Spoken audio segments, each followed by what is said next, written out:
সে নদীতে নেমে সাত দিয়ে এপার থেকে ওপারে চলে গেল এবং সেদিন কচ্ছপ আবারও জয়ী হলো।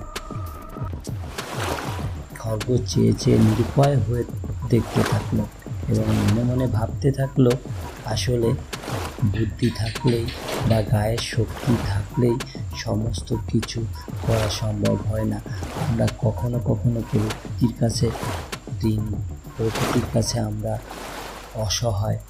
তাই সেদিন খরগোশ বুঝতে পারলো গায়ের শক্তি থাকলেই আসলে সব কিছু সম্ভব নয়।